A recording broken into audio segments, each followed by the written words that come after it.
So we finally did it. Here we are, the first collaboration video with Jake from the Jake Brown collection. Right. Just to let you know, when I started this whole project, I was obviously going through various YouTube videos and finding various people that were, you know, far more knowledgeable than me. And I became a big fan of Jake. I started hassling the poor guy with untold requests and chatting, and then I'll let Jake explain. But here we are now, ready for the next part of our adventure, which is Monty's Men. Yeah, definitely. It's going to be a big task ahead. Let's just say that it's been one already. So yeah, just one step at a time, really, isn't it? Yeah, I mean, more than anything at the moment, what we're doing is I'm taking Jake's, I suppose, expertise of already doing World War II reenacting and his knowledge of equipment, which is far greater than mine, and I'm kind of building off of him at the same point because it's new for you. Mm-hmm. We're working together, and that tends to work good. So what we're going to do is, well, this is the idea, is some videos breaking down what we need to gather, get together, the quality that we need to arrive at for Monty's Men, which is the top when it comes to World War II reenacting. And then we could do some little segment videos, maybe. Definitely. Break it down, like, you know, each bit of the kit we could look at into more detail. Mm-hmm. So, well, I don't know, what do you think? We could start off just and basic run through one of us wearing some of this sexy kit? Yeah, definitely. Okay. And then, I don't know if you wanted to go through roughly the sort of level that Monty's Men expects. Probably this, yeah. Yeah? Okay, well, you start off while I pull up the kit regulations. Where do you want me to start? What Monty's Men is, I would think, because most people are going to go... That's true, actually, yeah. I think with Monty's Men, it's basically a trip. They sometimes do out the country, a lot of the time in the country, in the field, basically living the life, as it were, as a British soldier in 1944. To an extent which I've never seen before, really. Is it almost company strength or something? Yeah. Company strength with attachments from either armoured, Royal Medical Corps, etc., and Royal Army Service Corps personnel as well. It's insane, to say the least. Well, the size and scale and the detail. Signed up over 200. Yeah, over 200. Yeah, about personnel, which is crazy. So company strength and added personnel, which is, I've never seen that before, and all portraying either the same unit or attached units, and it's the detail is incredible, really. So who are we portraying this year? So this year we were portraying the King's Own Scottish Borderers. Was originally by the way, this is 1944 iPad. Made in Sheffield. Made in Sheffield. We were originally, it was supposed to be Royal Scots, but it changed early in the year, as far as I remember, to King's Own Scottish Borderers. So I think we're doing 6th Battalion, I think it is. We're doing the 6th Battalion, the King's Own Scottish Borderers. And we have here a very, so you can't see on the camera, but maybe we'll do some screenshots. Very, very extensive list. And that's kit list one of many. Yeah. Gradually, as the year goes on, and as it gets closer to the event, which is should be next year, around about July period. If the zombies don't attack by then. Yeah, exactly. Yeah, if the Koof zombies don't attack. Yeah, I think more than anything, it's based on quality. So there's lots of advice on what you can use, what you can't use. It has to be historically correct, and or as close to as possible. And there are a list of sources of equipment you can use and those that you can't use. Very, very extensive. And for me, that started off just buying stuff and not knowing, I'm going to be replacing a lot of stuff. So I have to sell some of the. And for someone who had a lot of stuff, I will be replacing a lot of stuff as well. Which is why we're teaming up and we're going to go through this. So if that's, unless you've got anything else to say, I reckon we could. Have a look? Yeah, definitely. Yeah. Who's going to dress up first then? You.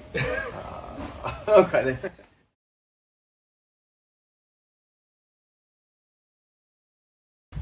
And here's one we made earlier. Doesn't he look a splendid sight? Thank you, sir. So, Kevin is in his attire, which is an example of a British infantryman of 1944 going on 45 period in Northwest Europe. So starting from the top and working our way down, we'll go ahead. So we have the Mark II steel helmet, which is being used alongside the Mark III and then later Mark IV, all the way into the very early 50s, still being used at this point. This example has been scrimmed up, so Hessian cover, netting, and then with scrim as well put in between there to give it more concealment and break up the outline of the helmet, etc. Helmet strap's been put over just for ease of wearing whilst on the march. This one, the Hessian, that was all reproduction, the line's reproduction, but the shell itself is an original one. Going down, we have the soldier's battle dress. So we have the austerity pattern battle dress blouse and trousers. So exposed buttons, unpleated pockets, etc. Slightly different cut to the earlier style. Going from what's on the chest as well, we have the strap for the respirator haversack and the bandolier as well. So this is a reproduction bandolier, but there's 3 inert rounds in there. And carries 50 rounds. This is for your personal use for your rifle, which is the number 4 Mark 1, the Enfield. There you go. On 5 round stripper clips, 50 rounds in total. So in the ammunition pouch of the 37 pattern weapon, which is what the soldier carries, we have 2 brand magazines, like this, 2 of these, Mills bombs, 2-inch mortar bombs. Still ticking. They never trusted me with this. No. Don't even let them in the kitchen. So, within the equipment, etc., and then also carrying another bandolier of 50 rounds to fill up the brain gun as well, which is the squad machine gun, or light machine gun. Waist belts, all connects all together. Going down from there, obviously we have the trousers, which are again all the austerity patterns, so exposed buttons, etc. Large back pocket, 2 side pockets, back pocket as well, and then the field dressing pocket for shell dressing, first aid field dressing, which is almost like a tube style shape packet basically. Going down from there, we have the anklets. Web anklets with either webbing or sometimes leather tabs, and then the brass buckles, etc. And then the ammunition boots as well, or ammo boots. These are Soldier of Fortune reproductions. Personally, I don't think they're that bad. They're very good, actually. There is going to be a video on the differences between these reproductions and some originals. So yeah. Look forward to that. I'd just like to turn to your side, sir. This side? Yeah, that's great, thank you. We see the soldier's rifle, which is number 4 Mark 1 Star. This one is a long branch made one. Yep, 1944, long branch. With the Mark II, I think it's the Mark II. Stamp still sights. Yeah. 10 round box magazine. Very, very good rifle. And this one shoots great. So do I. Oh, he does. Move back a little, this side, cross over a little bit. Okay. No. Stand there, just move sideways. But that's fine. So we have the canteen on the gentleman's side. That's you turn around to your back. Okay. We have the haversack, which is carrying the soldier's rations, whatever was issued for the day, or something along that lines. Extra kits, so soft kit, so cat comforter, socks, towel, wash kit as well, and any shaving accoutrements and that, etc. And also over that is his rain cape, which keeps everything instead dry with the way it's set up. Great as a ground sheet as well when, say, in a tent or something, etc. Attached to the haversack is the soldier's mug, or tin mug, either brown or white with the blue rim, either or. For easy access basically. This wasn't done, but I do it because it's much more easier to get, say, a cup of tea when you stop for a short while or you're in a slip trench, etc. It's much more easy to get to. Going down from there, we have the soldier's gas cape. Gas wasn't so much of a major threat going later on in the war, especially later on in 44, etc. But for the landings, etc., it was seen as a threat. That's why you're carrying the respirator as well. But the gas cape does double up as a very, very good rain cape as well. So using the tapes, it's attached to the belt. Early war, you'll see it on top of the haversack. and it'd be pulled the tapes and it'll drag down over the body. Below that we have the soldier's and trencher tool for the 37 pattern webbing. This is of basically a hangover from the 08 webbing, just this one's slightly different. It's all as one package now. So the trencher tool head in the canvas pocket. Sometimes the soldier may put, say, boot polish or dubbing, etc. in here just to fill out places and for stuff to go, really. The helve is on top of that. This is the later style one. Seen very sometimes during the war, but this one has the attachment for the number 4 spike bayonet for mine detection, basically. Let's turn to your other side so we can see the haversack. Thank you very much. Arm up, please, sir. Thank you. We see the respirator bag. So this is the Mark II lightweight. In here is all your accoutrements for your gas mask, so your canister, your anti-gas ointment, gas goggles, etc., and all that sort of thing. Next to that we have the spike bayonet. So this is the Mark II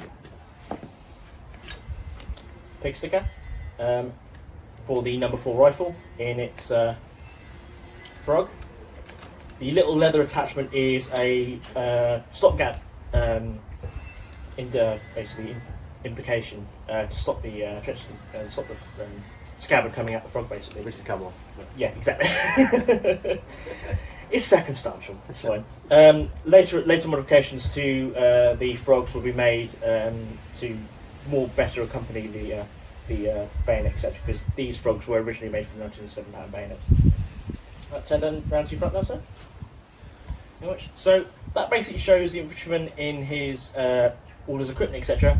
Paperwork-wise, would be kept in your 2 breast pockets. So your paybook, your wallet, maybe phrase book, or not necessarily meant to carry, like, say, letters, etc., on your personal time. Yeah, so here I've got the Soldier's Guide to France book and my paybook. With this paybook, you normally have it in sort of an anti-gas wallet, along with your, so it's AB64 Part 1, and there's also a Part 2 as well. Which Hang on, this says I haven't been paid. We'll talk about this later. Okay. Well, speak to your own officer. So you also carry your wallet, etc. as well. Any other accoutrements maybe on you, cigarettes, etc. Things like that. Oh no, I have been paid. It's okay, we can continue. Well, whew. So yeah, that's basically what the infantryman in the late period of the war in North Prussia will be wearing, basically. And also, yeah, as I said, with the entrencher tool, etc., it weighs a lot. It weighs. What would you say, sort of weight-wise, after maybe? A lot. They were real men back then. Yeah, I'm going to have a sit down after this. That's a cup of tea. Oh no, he doesn't drink tea. It's fine. Did we do the shovel? Yeah, I believe we did. Yeah, I believe we did. I think we did. Yeah. No. If we didn't, we've got a shovel. Yeah. Basically, with the GS shovel, it's a much more effective way of digging into a fighting position. So, unlike the trench tool that comes with accompanies the whole 37 pattern equipment, it's much more easier to dig trenches, foxholes, any sort of earthwork, really. Having a poo. Yeah, definitely. Very much more vital thing. Along so the platoon or the section will be carrying several of these, or one each at least, and then possibly maybe 1 or 2 in, say, a platoon or something like that. Will be carrying a GS pick as well, German service pick as well, to give that a bit more versatility to, say, digging in a fight position. Sorry if we didn't mention that. But yeah, so that's the infantryman of 1944-45. Thank you very much. Thank you. See you later. Bye.